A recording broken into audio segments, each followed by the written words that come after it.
श्री गणेशाय नमः। आज यानी 24 अप्रैल 2024 से पवित्र बैसाख महीने की शुरुआत हो चुकी है। स्कंद पुराण में बैसाख मास को पुण्यार्जन मास की संज्ञा देते हुए माधव मास कहा गया है। इस महीने में स्नान दान करने से मनुष्य द्वारा किए हुए जन्म जन्मांतर के पापों से मुक्ति मिल जाती है। बैसाख के महीने में भगवान विष्णु, परशुराम जी और माता रानी की उपासना करने का विधान है। ब्रह्मा जी ने बैसाख मास को सभी मासों में उत्तम बताया है। मान्यता है कि इस महीने में जन कल्याण के लिए देवी देवता जल में निवास करते हैं। बैसाख के महीने में स्नान दान और बैसाख महात्म्य का श्रवण करने का विशेष महत्व है। तो आइए सुनते हैं बैसाख मास के पहले अध्याय की कथा को। भगवान नारायण, नर श्रेष्ठ नर, देवी सरस्वती तथा महर्षि वेद व्यास को नमस्कार करके भगवान की विजय कथा से परिपूर्ण इतिहास पुराण आदि का श्रवण करना चाहिए। सूत जी कहते हैं, राजा अम्बरीश ने परम इष्टि ब्रह्मा के पुत्र देवर्षि नारद से पुण्यमय बैसाख मास का महात्म्य इस प्रकार पूछा। ब्राह्मण, मैंने आपसे सभी महीनों का महात्म्य सुना। उस समय आपने यह कहा था कि सब महीनों में बैसाख मास श्रेष्ठ है। इसलिए यह बताने की कृपा करें कि बैसाख मास क्यों भगवान विष्णु को प्रिय है और उस समय कौन कौन से धर्म भगवान विष्णु के लिए प्रीतिकारक है। नारद जी ने कहा, बैसाख मास को ब्रह्मा जी ने सब मासों में उत्तम सिद्ध किया है।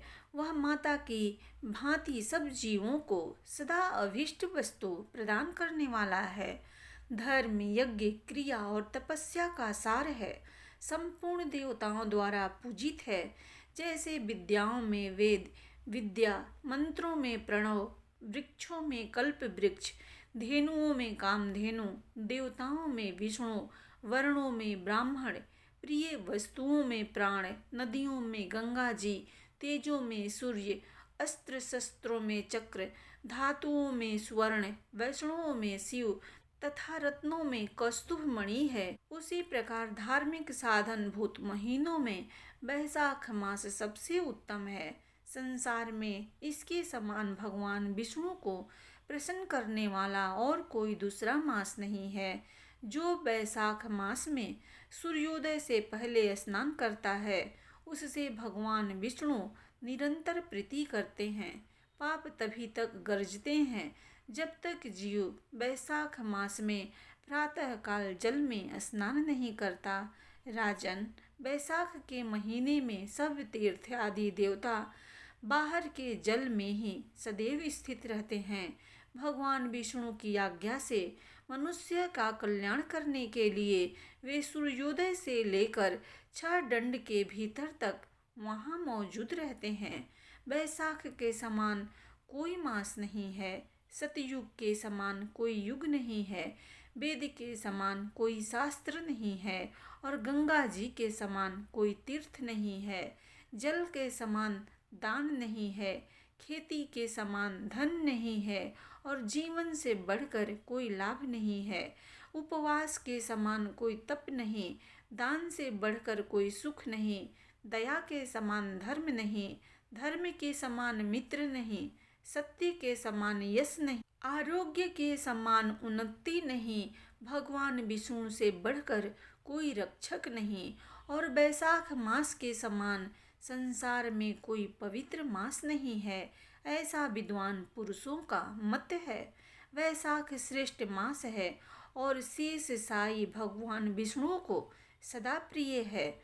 सब दानों में जो पुण्य होता है और सब तीर्थों में जो फल होता है, उसी को बैसाख मास में मनुष्य केवल जल दान करने से प्राप्त कर लेता है। जो जल दान करने में असमर्थ हैं, ऐसे ऐश्वर्य की अभिलाषा रखने वाले पुरुष को उचित है कि वह दूसरे को प्रबोध करे, दूसरे को जलदान का महत्व समझावें। यह सब दानों से बढ़कर हितकारी है। जो मनुष्य बैसाख में सड़क पर यात्रियों के लिए प्याऊ लगाता है वह विष्णु लोक में प्रतिष्ठित होता है। प्रपादान प्याऊ देवताओं, पितरों तथा ऋषियों को अत्यंत प्रीति देने वाला है। जिसने प्याऊ लगाकर रास्ते के थके मांदे मनुष्यों को संतुष्ट किया है, उसने ब्रह्मा, विष्णु और शिव आदि देवताओं को संतुष्ट कर लिया है। राजन, बैसाख मास में जल की इच्छा रखने वालों को जल, छाया चाहने वाले को छाता और पंखे की इच्छा रखने वाले को पंखा देना चाहिए। राजेंद्र, जो प्यास से पीड़ित महात्मा पुरुष के लिए शीतल जल प्रदान करता है, वह उतने ही मात्र से 10,000 राजसु यज्ञों का फल पाता है। धूप और परिश्रम से पीड़ित ब्राह्मण को जो पंखा ढुलाकर हवा करता है, वह उतने ही मात्र से निष्पाप होकर भगवान का पार्षद हो जाता है। जो मार्ग से थके हुए श्रेष्ठ द्विज को वस्त्र से भी हवा करता है, वह उतने से ही मुक्त हो भगवान विष्णु का सायुज्य प्राप्त कर लेता है। जो शुद्ध चित्त से ताड़ का पंखा देता है, वह सब पापों का नाश करके ब्रह्मलोक को जाता है। जो विष्णु प्रिय बैसाख मास में पादुका का दान करता है, वह यमदूतों का तिरस्कार करके विष्णु लोक में जाता है। जो मार्ग में अनाथों के ठहरने के लिए विश्रामशाला बनवाता है, उसके पुण्य फल का वर्णन नहीं किया जा सकता। मध्याह्न के समय आए हुए ब्राह्मण अतिथि को यदि कोई भोजन दे तो उसके फल का अंत नहीं है। हे राजन, अन्नदान मनुष्यों को तत्काल तृप्त करने वाला है, इसलिए संसार में अन्न के समान कोई दान नहीं है। जो मनुष्य मार्ग के थके हुए ब्राह्मण के लिए आश्रय देता है, उसके पुण्य फल का वर्णन नहीं किया जा सकता। भूपाल, जो अन्नदाता है वह माता पिता आदि का भी विस्मरण करा देता है, इसलिए तीनों लोकों के निवासी अन्नदान की ही प्रशंसा करते हैं। माता और पिता केवल जन्म के हेतु हैं, पर जो अन्न देकर पालन करता है, मनीषी पुरुष इस लोक में उसी को पिता कहते हैं। हे राजन, बैसाख मास में स्नान के नियम के विषय में मैं तुम्हें एक प्राचीन इतिहास सुनाता हूँ। महीरथ नाम का एक राजा था, जो सदा कामनाओं में आसक्त और अजितेंद्रिय था। वह केवल बैसाख स्नान के सुयोग से स्वतः बैकुंठ धाम को चला गया। बैसाख मास के देवता भगवान मधुसूदन है, एवं वह सफल मास है। बैसाख मास में भगवान की प्रार्थना का मंत्र इस प्रकार है। हे मधुसूदन, हे देवेश्वर माधव, मैं मेष राशि में सूर्य के स्थित होने पर बैसाख मास में प्रातः स्नान करूंगा। आप इसे निर्विघ्न पूर्ण कीजिए। सूर्य के मेष राशि पर स्थित रहते हुए बैसाख मास में प्रातः स्नान के नियम में संलग्न होकर मैं आपको अर्घ्य देता हूँ। हे मधुसूदन, इसे ग्रहण कीजिए। इस प्रकार अर्घ्य समर्पण करके स्नान करें। फिर वस्त्रों को पहनकर संध्या तर्पण आदि सब कर्मों को पूरा करके बैसाख मास में विकसित होने वाले पुष्पों से भगवान विष्णु की पूजा करें। उसके बाद बैसाख मास के महात्म्य को सूचित करने वाली भगवान विष्णु की कथा सुने।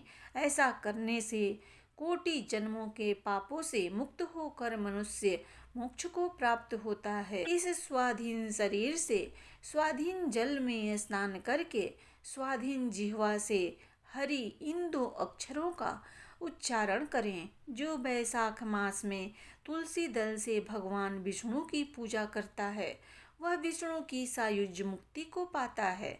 अतः अनेक प्रकार के भक्ति मार्ग से तथा भांति भांति के व्रतों द्वारा भगवान विष्णु की सेवा तथा उनके सगुण या निर्गुण स्वरूप का अनन्य चित्त से ध्यान करना चाहिए। नारद जी कहते हैं, एक समय विदेहराज जनक के घर दोपहर के समय श्रुतदेव नाम से विख्यात एक श्रेष्ठ मुनि पधारे, जो वेदों के ज्ञाता थे। उन्हें देखकर राजा बड़े उल्लास के साथ उठकर खड़े हो गए और मधु पर्क आदि सामग्रियों से उनकी विधि पूर्वक पूजा करके राजा ने उनके चरणोदक को अपने मस्तक पर धारण किया। इस प्रकार स्वागत सत्कार के पश्चात जब वे आसन पर विराजमान हुए, तब विदेहराज के प्रश्न के अनुसार वैशाख मास के महात्म्य का वर्णन करते हुए वे इस प्रकार बोले। श्रुतदेव ने कहा, हे राजन, जो लोग वैशाख मास में धूप से संतप्त होने वाला महात्मा पुरुषों के ऊपर छाता लगाते हैं, उन्हें अनंत पुण्य की प्राप्ति होती है। इस विषय में एक प्राचीन इतिहास का उदाहरण दिया करते हैं। पहले वंग देश में हेमकांत नाम से विख्यात एक राजा थे। वे कुशकेतु के पुत्र, परम बुद्धिमान और शास्त्रधारियों में श्रेष्ठ थे। एक दिन वे शिकार खेलने में आसक्त होकर एक गहन वन में जा घुसे। वहां अनेक प्रकार के मृग और वराह आदि जंतुओं को मारकर जब वे बहुत थक गए, तब दोपहर के समय मुनियों के आश्रम पर आए। उस समय आश्रम पर उत्तम व्रत का पालन करने वाले सत्यजी नाम वाले ऋषि समाधि लगाए बैठे थे, जिन्हें बाहर के कार्यों का कुछ भी ज्ञान नहीं होता था। उन्हें निश्चल बैठे देख राजा को बड़ा क्रोध हुआ और उन्होंने उन महात्मा को मार डालने का निश्चय किया। तब उन ऋषियों के 10,000 शिष्यों ने राजा को मना करते हुए कहा, ओ खोटी बुद्धि वाले नरेश, हमारे गुरु लोग इस समय समाधि में स्थित हैं। बाहर कहाँ क्या हो रहा है, इसको ये नहीं जानते, इसलिए इन पर तुम्हें क्रोध नहीं करना चाहिए। तब राजा ने क्रोध से विह्वल होकर शिष्यों से कहा, द्विज को मारो, मैं मार्ग से थका मांदा यहाँ आया हूँ, अतः तुम ही लोग मेरा आतिथ्य करो। राजा के ऐसा कहने पर वे शिष्य बोले, हम लोग भिक्षा मांगकर खाने वाले हैं। गुरुजनों ने हमें किसी के आतिथ्य के लिए आज्ञा नहीं दी है। हम सर्वथा गुरु के अधीन हैं, अतः तुम्हारा आतिथ्य कैसे कर सकते हैं। शिष्यों का यह कोरा उत्तर पाकर राजा ने उन्हें मारने के लिए धनुष उठाया और इस प्रकार कहा, मैंने हिंसक जीवों और लुटेरों के भय आदि से जिनकी अनेकों बार रक्षा की है, जो मेरे दिए हुए दानों पर ही पलते हैं, वे आज मुझे ही सिखलाने चले हैं। ये मुझे नहीं जानते, ये सभी कृतघ्न और बड़े अभिमानी हैं। इन आतताइयों को मार डालने पर भी मुझे कोई दोष नहीं लगेगा। ऐसा कहकर वे कुपित हो धनुष से बाण छोड़ने लगे।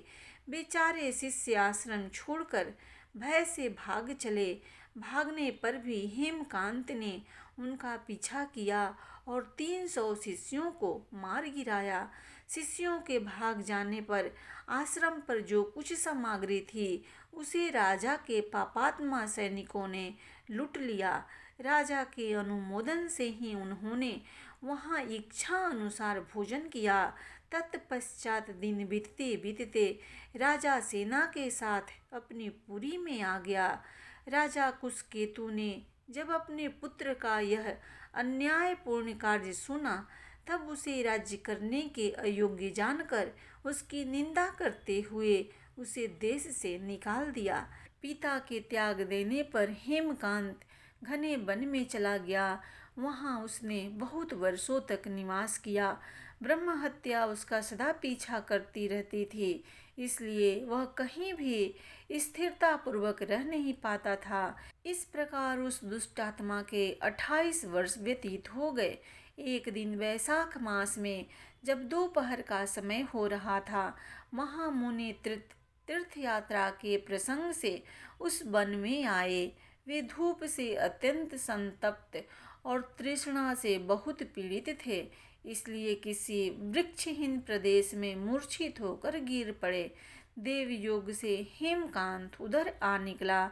उसने मुनि को प्यास से पीड़ित, मूर्छित और थका मंदा देखकर उन पर बड़ी दया की। उसने पलाश के पत्तों से छत्र बनाकर उनके ऊपर आती हुई धूप का निवारण किया। वह स्वयं मुनि के मस्तक पर छाता लगाए खड़ा हुआ और तुम्बी में रखा हुआ जल उनके मुंह में डाला। इस उपचार से मुनि को होश आया और उन्होंने क्षत्रिय के दिए हुए पत्ते के छाते को लेकर अपनी व्याकुलता दूर की। उनकी इंद्रियों में कुछ शक्ति आई और वे धीरे धीरे किसी गांव में पहुंच गए। उस पुण्य के प्रभाव से हेमकांत की 300 ब्रह्म हत्याएं नष्ट हो गई। इसी समय यमराज के दूत हेमकांत को लेने के लिए वन में आए। उन्होंने उसके प्राण लेने की संग्रहणी रोग पैदा किया। उस समय प्राण छूटने की पीड़ा से छटपटाते हुए हेमकांत ने 3 अत्यंत भयंकर यमदूतों को देखा, जिनके बाल ऊपर की ओर उठे हुए थे। उस समय अपने कर्मों को याद करके वह चुप हो गया।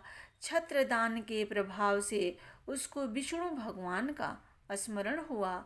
उसके स्मरण करने पर महाविष्णु ने विश्वक्सेन से कहा, तुम शीघ्र जाओ, यमदूतों को रोको, हेमकांत की रक्षा करो। अब वह निष्पाप और मेरा भक्त हो गया है। उसे नगर में ले जाकर उसके पिता को सौंप दो। साथ ही मेरे कहने से कुशकेतु को यह समझाओ कि तुम्हारे पुत्र ने अपराधी होने पर भी वैशाख मास में छत्रदान करके एक मुनि की रक्षा की है, अतः वह पाप रहित हो गया है। इस पुण्य के प्रभाव से वह मन और इंद्रियों को अपने बस में रखने वाला, दीर्घायु, शूरता और उदारता आदि गुणों से युक्त तथा तुम्हारे समान गुणवान हो गया है। इसलिए अपने महाबली पुत्र को तुम राज्य का भार संभालने के लिए नियुक्त करो। भगवान विष्णु ने तुम्हें ऐसी ही आज्ञा दी है। इस प्रकार राजा को आदेश देकर हेमकांत को उसके अधीन करके यहाँ लौट आओ। भगवान विष्णु का यह आदेश पाकर महाबली विश्वक्सेन ने हेमकांत के पास जाकर यमदूतों को रोका और अपने कल्याणमय हाथों से उसके सब अंगों में स्पर्श किया। भगवत भक्त के स्पर्श से हेमकांत की सारी व्याधि क्षण भर में दूर हो गई। तदंतर विश्वक्सेन उसके साथ राजा की पुरी में गए। उन्हें देखकर महाराज कुशकेतु ने आश्चर्य युक्त हो भक्ति पूर्वक मस्तक झुकाकर पृथ्वी पर साष्टांग प्रणाम किया और भगवान के पार्षद का अपने घर में प्रवेश कराया। वहाँ नाना प्रकार के स्तोत्रों से उनकी स्तुति तथा वैभवों से उनका पूजन किया। तत्पश्चात महाबली विश्वक्सेन ने अत्यंत प्रसन्न होकर राजा को हेमकांत के विषय में भगवान विष्णु ने जो संदेश दिया था वह सब कह सुनाया। उसे सुनकर कुशकेतु ने अपने पुत्र को राज्य पर बिठा दिया और स्वयं विश्वक्सेन की आज्ञा लेकर पत्नी सहित वन को प्रस्थान किया। तदंतर महामना विश्वक्सेन हेमकांत से पूछकर और उसकी प्रशंसा करके श्वेतद्वीप में भगवान विष्णु के समीप चले गए।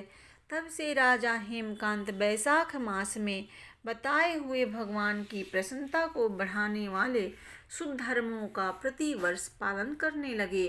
वे ब्राह्मण भक्त, धर्मनिष्ठ, शांत, जितेंद्रिय, सब प्राणियों के प्रति दयालु और संपूर्ण यज्ञों की दीक्षा में स्थित रहकर सब प्रकार की संपदाओं से संपन्न हो गए। उन्होंने पुत्र पौत्र आदि के साथ समस्त भोगों का उपभोग करके भगवान विष्णु का लोक प्राप्त किया। वैशाख मास सुख से साध्य अतिशय पुण्य प्रदान करने वाला है। प्रेम से बोलिए भगवान विष्णु की जय।